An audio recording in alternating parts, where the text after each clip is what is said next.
Tom. So you know how we record in bulk? And it's October 24th, and we recorded our episodes in bulk, right? Sometimes 2, sometimes 3. Yeah. So this October 24th, whenever this episode comes out, folks, we've recorded 4 episodes in one day. And this is the second episode we're recording in this one-day bulk period. And the first one went too long because I just got into it too much. So to make up for it, we're going to make it quick, straight, and to the point. Almost like when you're on the toilet. By the way, I did take a really good shit this morning before I got here.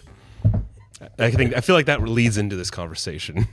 I just lost access to HBO Max, so I guess I won't be watching. Yeah, there were some shows on there that I was like, oh, I'll get around to watching that. I guess I'm not going to watch that. I was curious about Hacks.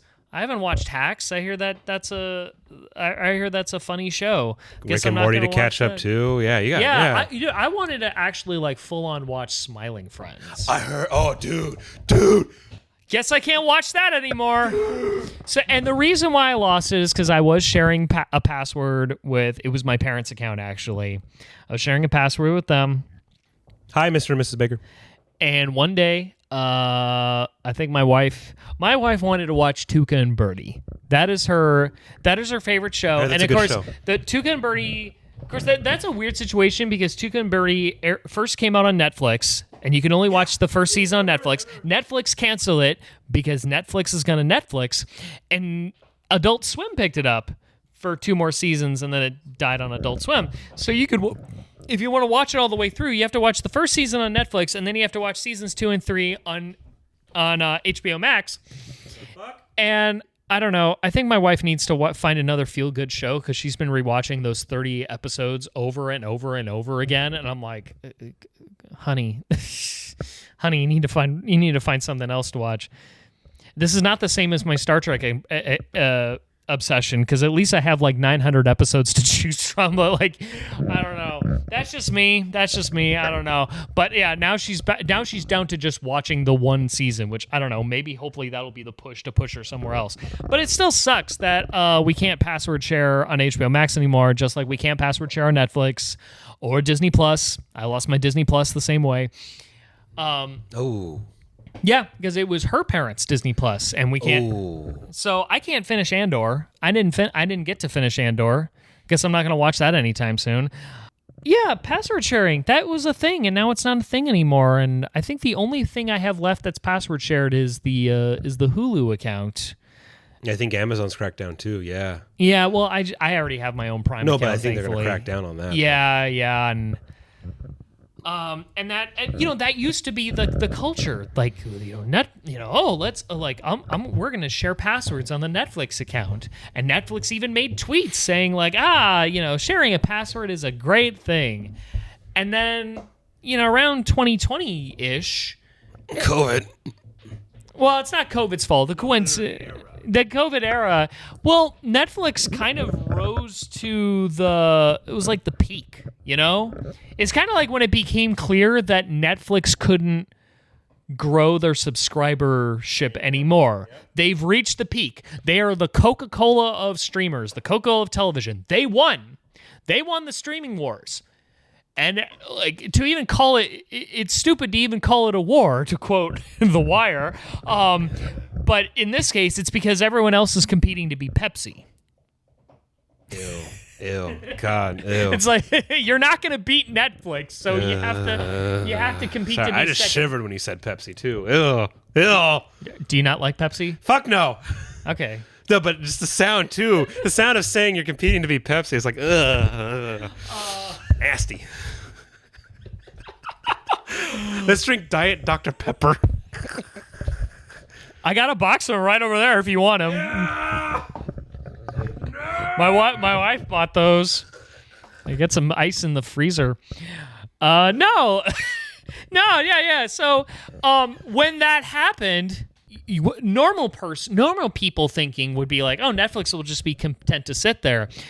But that's not how the economy works, because in capitalism, which we're all supposed to like, otherwise you're a filthy commie and we all hate you.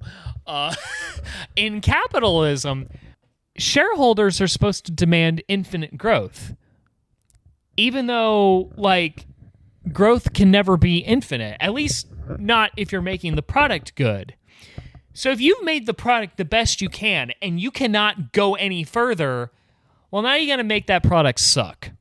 So to make more money, to increase that stock value. That is when Netflix started introducing ad tiers.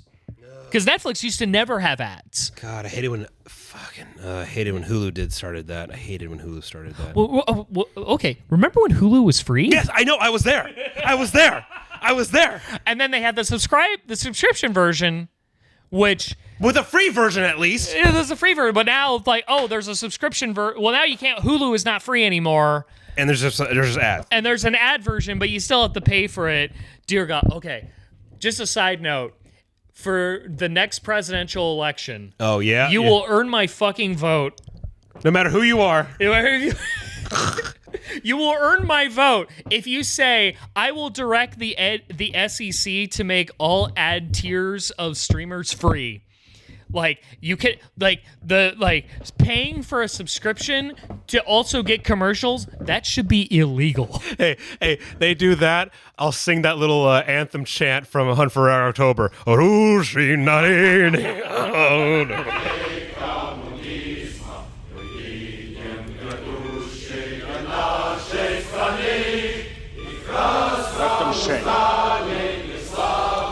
So, yeah. And then on top of that, they crack down on password sharing. Oh, you can't share passwords anymore. You can't have the family Netflix account that you share with your extended relatives. It doesn't work that way. Even though you're all taking your turns, you're not doing it all at the same time. You're taking your fucking turns like a normal person. Most people, most of the time you do. So that just fucking, yeah. So now, like, these products are not as good as they were. Amazon has fucking ads now. I pay for Prime, and Amazon's telling me, like, oh, if you don't want ads, you gotta pay a little extra for, like, fuck you, I'm paying for Prime, for shipping, for those moments when I may need to buy a little something on a moment's notice. Like, come on! I'll go back farther. On Demand for Spectrum, for example, never had commercials at the beginning. You could watch the episode straight through, no commercials. Then they started doing commercials. You were able to fast forward, though. Now, fast forwarding options are unavailable. I feel like when Star Wars Battlefront, the EA version, came out, and it came with 4 maps, and they told you, well, you got to buy the DLC or get the season pass to get the rest of them. Oh, God, video games and season passes can go to hell. Like the EA-fication of the economy. I feel like that should have been the warning. That, and in retrospect, that should have been not that they never did that before, but the fact that they did that with Star Wars fucking Battlefront, that should have been the warning that, like, shit's about to get bad. That, like, the shit you love, they're gonna, like, like, capitalism no longer breeds innovation, because if it bred innovation, they wouldn't be deliberately trying to make our products shittier in order to get more money for it. And it just turns out someone finally came up with a word for this. What? And I first learned this word on if anybody's into, like, you know, football, YouTube or whatever, I listen to the Dumpster Fire every Tuesday night. It's a stream hosted by Schlosser from Urinating Tree and Adam from 5 Points Vids. And they were talking about, because they like to do content about the NFL. They were talking about how Red Zone, which is the special program that runs 7 hours on NFL Sunday, in which it'll show you every scoring play in real time as it's happening, and you can watch like 7 games at once instead of just being bound to whatever game is locked to your region. Yeah. Red Zone didn't have commercials. Well, now it does. And apparently they just do like 4 15-second commercials for now. But still, that was like, the shot of like, oh, this product that NFL fans love so much and is really successful. Oh, no. It's not going to be as good as it once was. The forces of capital are going to make it worse to promote commercials for you. And what Adam from 5 Point Vids, the word that he used a lot to describe that was the Enshitification. And I thought he just made a word up because it sounds really crass. Like, the word shit is in there. It's making things shittier. Hey-oh. No, it turns out that's a real word now. Enshitification.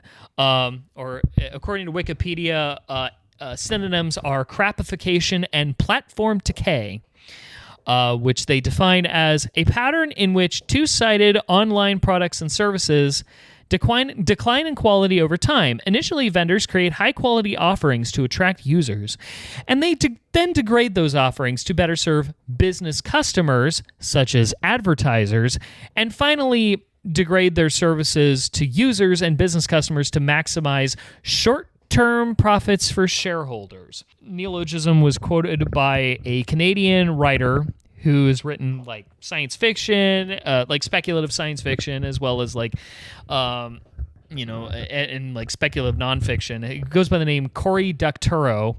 I've actually checked out some descriptions of some of his science fiction, like his fiction, his fiction novels. Good ideas. Yeah. Yeah. He even wrote he even wrote a book on like enshitification that I think was just called Enshitification. He wrote it in he first coined the term in 2022. This guy likes to write about like digital rights management, file sharing, post-scarcity economics, that type of thing, of which you would think, I think the post-scarcity economics, that's a key factor because like really, scarcity economics is like, oh, you got a resource. And there's a finite resource, and that affects like the value and affects the value of the products you use and make with that resource. The internet doesn't really work that way. Streaming, like if you're going to stream TV, like that thing is just going to be there online, like, and you can watch it as many times you want, whenever you want. There's not really a scarcity component to it. So you have to manufacture scarcity, increasing prices to, minimize demand to volume, as well as like creating like, oh, we got to have advertising now. And like, you can have a product for cheap, at the price you used to pay for it, but now there's going to be ads that make your viewing experience a lot worse. Well, I like how you brought this guy up, and what you're saying is that we're noticing that products that were great at the beginning, Hulu, even when Amazon Prime came around, Netflix in its beginnings, everything was great. Yeah. And then it built up. And there was a couple times like, well, we have to, now here's some prices. We're like, okay, at first the multiple different price tiers was being able to have multiple viewers on multiple devices at once. Yeah. And then the big price was the 4K, which is like, fine, I get that. Yeah. If I have a lot of money, I want the 4K. Give me the top one where I also can have 4 devices at once. Because it's not about like who's in your household. It's like mom and dad got their thing. I got my thing. My cousin or brother or best friend or my older kid. Yeah. That was fine. Now it's gotten worse. And it's gotten worse to the point of like where you're saying it's like they keep jacking up the price so much. And now it's like you can't even account share when that was your thing at the beginning. Yeah. And it's like...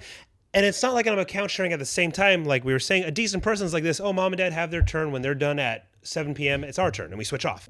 Like a decent human. Yeah. But now it's like, and it's kind of creepy that a TV streaming service can be like this.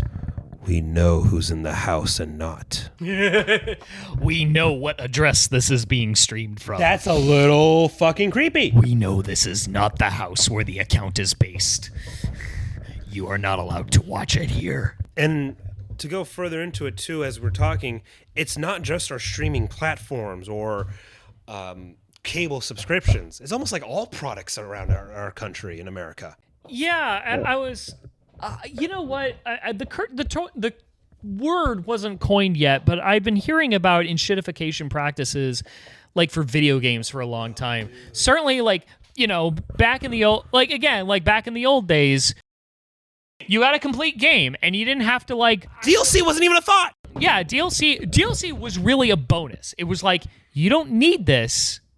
It's just a thing you could get if you wanted. After a few years of playing the game. Yes. Yeah, they called them expansion packs at the time. Remember that? Fallout 3. Uh-huh. Point Lookout, Mothership Zeta, Operation Anchorage, Brotherhood of Steel, The Pit. There's also like, when you download a game online... This is why physical copies are really important. Oh my God! Remember, I don't know if they still do this, but remember when like a lot of companies, especially if it's like publisher owned like stores, they did, I think they called it like DRM, where it's like you have to always be online to play the game, even if you're playing like single player campaign. You're not doing multiplayer. That's why I don't have an Xbox X or an Xbox Series S or whatever, or an Xbox One. It's so stupid. Yeah. It's just like it's like no, I shouldn't be online always to play the game. Paying not only for the console in the game, but then paying a continuous online subscription. Yes. Or even though it's better, it still pisses me off. If you have a PS3, PS4, PS5, you have to still be, you don't have to pay for it, but you're logged onto the internet consistently to be able to run the game because of the constant fucking bullshit goddamn updates. Yes. I remember when you bought a game where that disc had everything. Yes. And you're set. You're done. That was it. You didn't need to have a subscription service. You didn't have to be multiplayer online. You didn't have to hear about like, down the road we're going to have some DLCs. It's like, no, and I got Jack and Dexter and Jack 2 and Jack 3. That was the game. That's it. It's done. It's there. And as long as you had that console and that console was still working and yet like you could play those games as to this day, much as you want without being hooked up to the internet. You just need a power cord.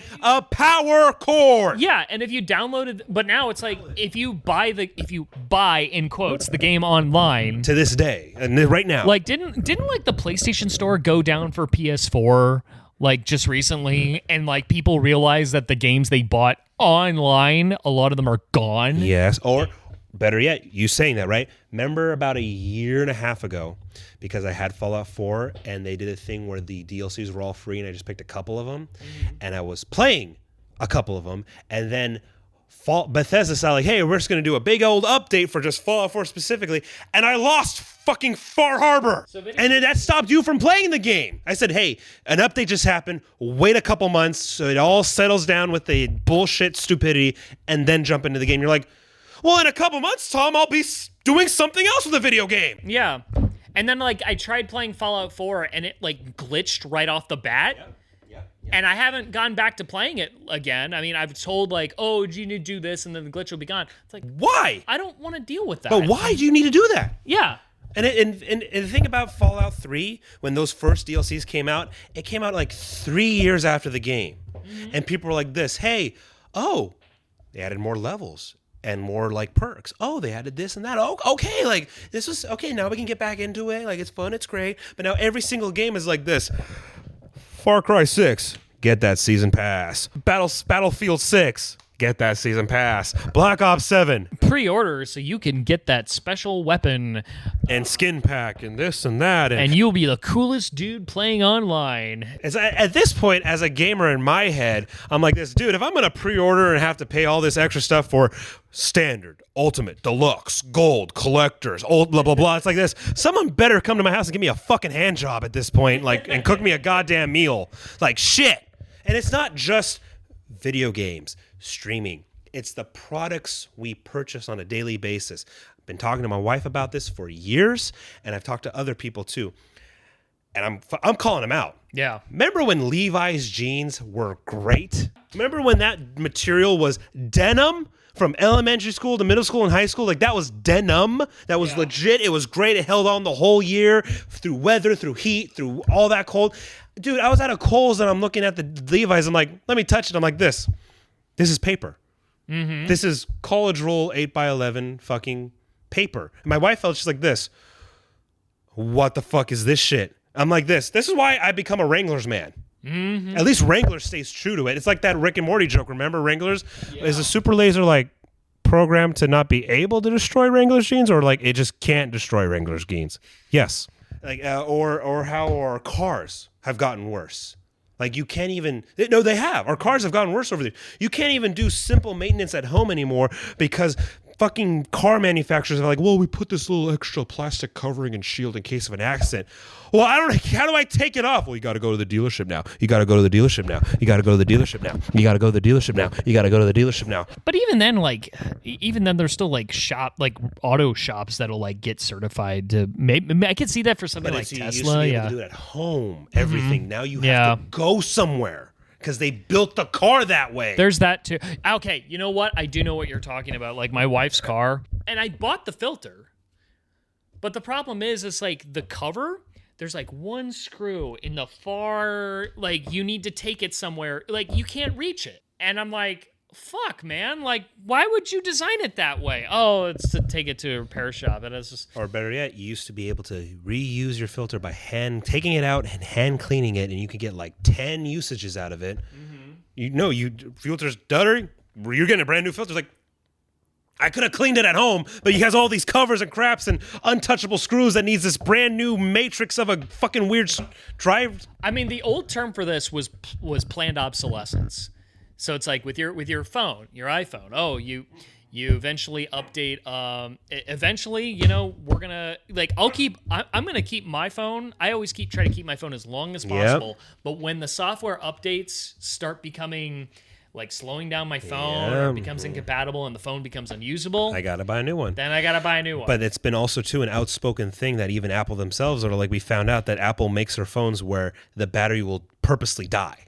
Like they make everything to purposely just die now. Well, I've been able to avoid that problem where I've just, if you find like a third-party repair shop, they can just order a new battery for you, and then bam, you have like true. But the fact that you have to do that because it's being designed that way, it's like everything. Oh yeah, no, you it's got like a point everything's there. being made to be just broken easily to get you back in. It's almost like you can't have forever clothes anymore. Like remember, everyone had you have to pay a lot of money now to do it, but back then you drop maybe $60 and you can have that forever jacket. You could have, but now everything's made to degrade quicker. It really is when you look at everything that you see around the world of our stuff we purchase, we buy, how it's just becoming crappier and shittier, or even going with enshitification. What was that other term you used? Planned obsolescence. Planned obsolescence. The that whole like potato chips. Like there's more air than chips. Or I'm paying the same amount but for less. Like when you go out to eat, even you see your food getting smaller for the same price or more, or you're seeing the bag's smaller. The box is smaller, but is it the same amount? I can't tell. It's so weird how like quality has gone so down in this country where they just. It seems like companies and how we've talked about, what's it like in the real boardroom meeting? It's like, well, we got to get them back in here. So find a way to get them back in here more and more and more and buying more and more and more and getting more and stuff. Like, swear to God, when I bought a pair of DCs as a sixth grader, that shit was solid and could last. Even in high school, I had a pair of DCs. Yeah. That shit could last. The DCs I got now, which I paid $70 for high top DCs because I love them. Yeah. I'm like this. I touched it. I'm like this. Okay, well, this is only for date nights because I think I'll get like maybe 10 uses out of that. Like, what the fuck? I can't wear this every day. And it's like, no, I'm going to save it now. They're nice, they're clean, I love them, but you can feel it. You're like this. That tag on there that says made with recyclable material, is that your way of getting out of a bullshit loophole of like, why is this destroyed so quickly? Yeah.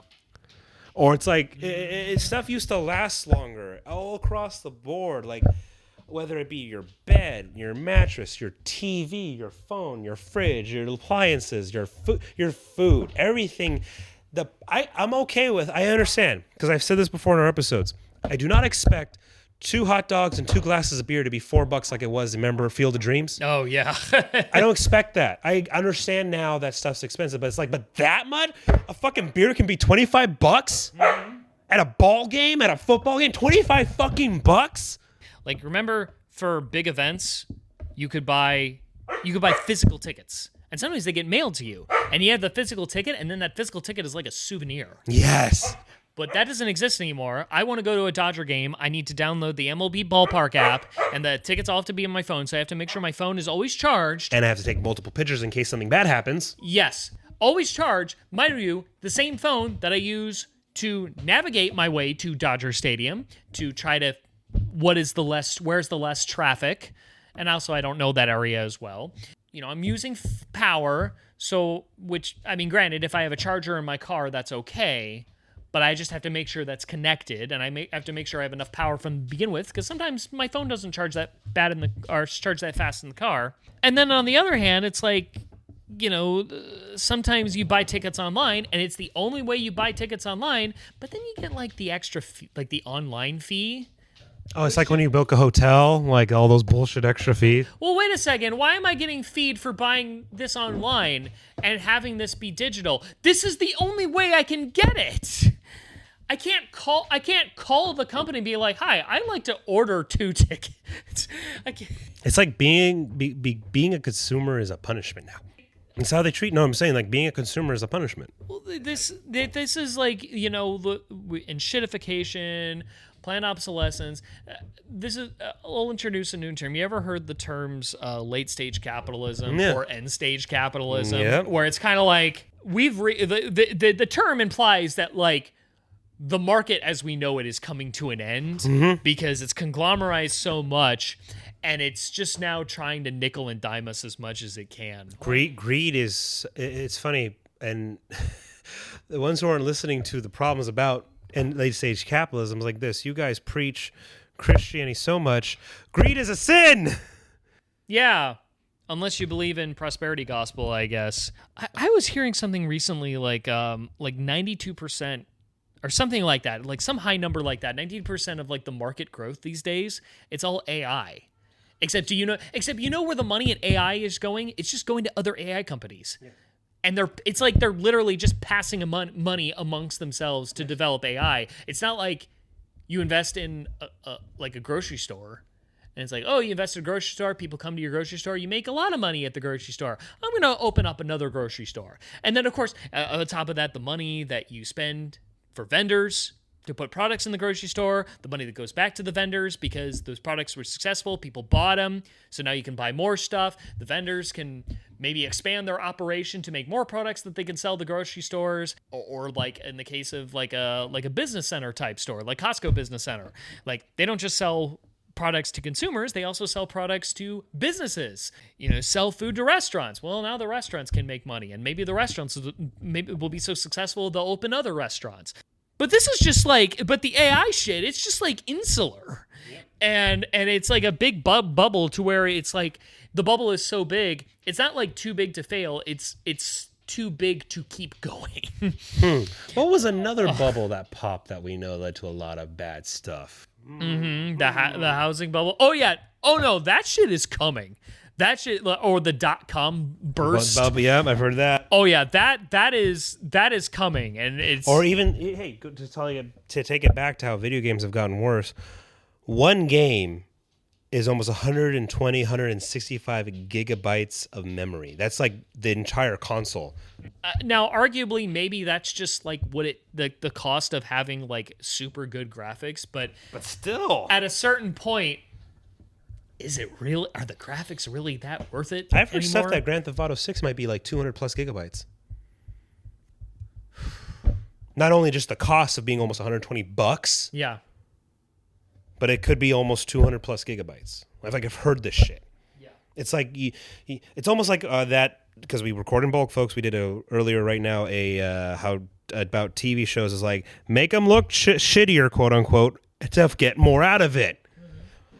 I can still play Jax 2. I don't need a fucking like Unreal Engine 5.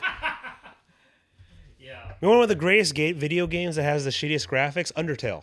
And it's just a turn-based RPG with shit graphics, and it was like it's still talked about amongst gamers. Yeah. We don't need like Unreal Engine. I like Unreal Engine 5 for some things. I do. There's a game coming out next year called Ill. I'd like to play it. It looks cool. Mm-hmm. But that gameplay better fucking match. You know what I mean? I care about gameplay mechanics, not fucking how it looks. I don't care how my jeans look. I want them to be denim. I was just looking at in the Enshitification Wikipedia page, they have examples of this applying to real life. You mentioned Unreal. They have a section on Unity, the Unity game engine. Mm-hmm. Says the proposed and eventually abandoned changes to Unity game engine's licensing model in 2023 were described by GameIndustry.biz as an example of enshitification, as the changes would have applied retroactively to projects which had already been in development for years, while degrading quality for both developers and end users while increasing fees. While the Unity engine itself is not a two-sided market, the move was related to Unity's position as a provider of mobile free-to-play services to developers, including in-app purchase systems. Ooh, God, in-app purchases, like microtransactions? It's the death of games. Microtransactions suck. In response to these changes, many game developers announced their intention to abandon Unity for an alternative engine, despite the significant switching cost of doing so. So it's like, damn, like it's going to cost a lot to not use this anymore, but this product sucks that badly. Yeah, it does. Which game designer Sam Barlow, specifically using the word enshitification when describing the new free policy as the motive. Use of the Unity engine at game jams declined rapidly in 2024 as indie developers switched to other engines. Unity usage at the global game jam declined 36% that year from 61% in 2023. The GMTK game jam also reported a major decline in Unity usership. Wow. Well, okay, that's hopeful. That's like, okay, that shows that there can be a backlash to this kind of thinking that will like hurt your product. That at a certain point, there's got to be a way this stops. You know? You know what I think would be a great way to overall stop all this enshitification from streaming services to movies, going to the movie theater to eating out to products at home to Piracy. or hell, even better. I don't condone. Another thing, that one thing about how people say, I forget the term, but people say like, you'll in the future we're gonna rent everything and you'll be happy. You'll not own a single thing. You'll just be renting out because a lot of people just rent apartments, townhouses, condos, homes. You're not gonna own anything. Nobody will own anything ever again. That thing that went about, I think that was like 3-5 years ago. I heard about that. Mm-hmm. I feel like the one way to, as the consumer, which is, and I'll say it, the 99%, general strike. Yes. General strike across the board, not for politics, but for basic consumer fucking humanity decency. That's what like literally the mayor of Chicago called for. Yeah. That's what the UAW and he's doing president. He's doing it for political reasons. I'm talking about general strike for everything. All reasons. Hey, bulk up off of one paycheck for your food, whatever you need, bulk up hard. Build your support system. And networking, start buying seeds, find out where you can plant, buy some chickens, and then say, fuck you to everyone. And then back, not to everyone, sorry, fuck you to the man. Yeah. And to businesses. And then just, hey, World War II, the community garden, the home garden, the war garden, the victory garden, all that shit. Yeah. If you have some plot of land, something you can make enough vegetables. Hey, push comes to shove, you can live off potatoes and beans for a very long time. It's like general strike would just correct this because the consumer. Here's the thing, but people I don't think get who are in charge. Where whatever you are in charge, but who you are the 1% of fame, money, and power. Yeah. We want to spend money. Mm-hmm. You don't think I want to buy shit? Yeah. You don't think I would love to be able to eat out for 3 square meals a day, regardless of the health benefits and health negatives? You don't think I'd love to have the sausage egg McMuffin at the beginning for my breakfast, In-N-Out burger for lunch, and then El Pollo Loco for dinner every day? You don't think I want to fucking do that shit? Mm-hmm. But it's the only reason why I'm not. Because it's not because things are expensive. Because it's not worth the money what I'm paying for. No. Remember when the fucking sausage egg McMuffin was 2 for $3 and how that was huge? Yeah. And now it's 2 for $6 something. Remember dollar menus? Dude, a bacon egg McGriddle is $6.15. One costs more than 2 sausage egg McMuffins. Remember when the Taco Bell bean and cheese burrito used to be 75 cents and then was 99 cents for the longest time? It costs a little over $3 for a Taco Bell bean and cheese burrito. Oh God, that's like inflation. No, that's a lot of bullshit. Yeah, bullshit. Tater Tot agrees. It's just like it's all changed. It's just treat your consumers right. Stop nickel and diming us. God, is a penny that important to you? Well, it's kind of like it's kind of like the dirty secret of the stock market is that it's only there.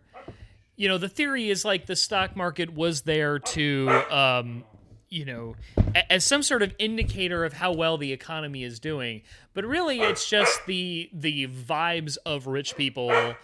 And the thing I hear about with the AI bubble, as with like any bubble, is like at some point, like when are like investors going to get like united and self-aware that they could stave off these bubbles and either either just let the bubble get bigger and there's nothing we can do about it, or do a smooth exit that doesn't crash the whole fucking economy. Oh, and leave everyone into ruin and our enemies across the waters wanting to come in. But, it's like, I don't know. It just, it's like everyone's talking. The AI bubble's going to burst. The AI bubble is going to burst. The second housing bubble's going to burst. The dot-com bubble's going to burst. It's going to happen again. And we're just going to let it, we're just going to let the economy be this unstable that we're going to keep letting these bubbles form.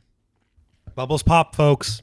Bubbles pop. And I don't know. I just think when I hear all this hype, I mean, yeah, we're worried about it. And we're saying, hey, we got to do something because bad shit is going to happen. But then I also think, like, the people that are complicit in this bubble forming, surely these people are thinking, like, well, this is not good that I'm investing in this. Like, at a certain point, like, I don't know. Like, why even play that game anymore? Why not just sell now? I mean, there's... if it was me, I'd be like, sell now, get out so you don't hurt anymore. But I would not be a good investor because that's not how that game is played. It's like you want to be the first one in and you want to be the first one out. It's like that scene from History of the World Part 1, Oh, fellow members of the Roman Senate, hear me. Shall we continue to build palace after palace for the rich? Or shall we aspire to a more noble purpose and build decent housing for the poor? How does the Senate vote? Fuck the poor! Good. So it is. It's like Mel Brooks said it. It's just fuck the poor. Mm-hmm. And the poor is not, the guy, living in that shitty-ass crowded apartment or halfway house. The poor is literally the upper middle class now. I guess in conclusion, I can't watch... I guess when the next House of the Dragon comes out or the next Last of Us anymore comes out, I think I'm just going to go to your house at most, if at all. If I even care. I don't even know if I'm going to care by the time it comes out. I might just be like, you know what? Tell me about it. You know what? I still got my Netflix and Amazon and Hulu, and my Amazon has Paramount Plus attached to it, so I can still watch my Star Treks. And they haven't taken that. But it's like, well, I got a lot of stuff on there. I don't need this extra thing right now. Yet maybe, though, when you come over to watch House of the Dragons on HBO Max, maybe they'll be able to track now, not like, oh, this is a different address this user's being used on in this account. Maybe it's like this, hey, you're only supposed to have 6 people living in your house. Who's this number 7? Oh my God, my wife and I were joking about that the next stage is going to be like facial recognition on your television. How many people are in that? How many people are living at the address? Yes. And then when they find out, like, wait, who? You don't belong. You don't live here. It's like my dog. Like, wait a second, who are you? You don't live here. You need to pay up, bucko, and it'll just like lock you out. Oh my God, that could be. I think that's when like people will like full on riot, and you might have. Oh God, if that happens, I just want to see like. Not that I condone crime, and not that I would do this myself. I'm just saying it would be funny if that's where this is going. Just to see like Best Buys and electronic stores get vandalized, like but they only go after the TVs that have the cameras built in for the facial recognition or the motion sensor or whatever horrific tech they come up with, and just bash all the merchandise. Like, no, you can't sell this. This is an unethical product. This is spyware. Hey, it's the new version of book burning, but it's actually okay. We are not going to buy, which then like all those retailers will be like, oh, I'm sorry. We can't buy those products. We can't sell those products in our store. And then the vendors won't make them. But I feel like, yeah, it's like, I mean, at what point, like, how else are they going to nickel and dime us anymore? At that point, though, because we're concluding it now, I think at that point, when it gets to that point of like, it's time to riot, I can see the new anthem for the protesters being Limp Bizkit's Break Stuff. It's just one of those days, feeling like a freight train. First one to complain, leaves with a blood stain. Damn right I'm a maniac. You better watch your back because I'm fucking up your program. It's all about the he said, she said bullshit. Break some stuff. Look, I'm just going to say, we're in a bad place if Limp Bizkit becomes relevant music again. I'm like a chainsaw. What? A motherfucking chainsaw. What? Gross. Gross. Nu metal was a mistake. There's a reason that genre did not take off. There's a reason that genre is like trapped in the mid 2000s. It will always be a mid 2000s stable.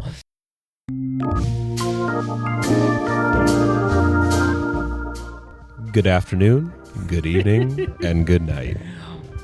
If you can't watch something on the service you have, find something else. There's always something else. There's always other fish in the sea, you know? Anyway, that's my word of wisdom. Bye, everyone.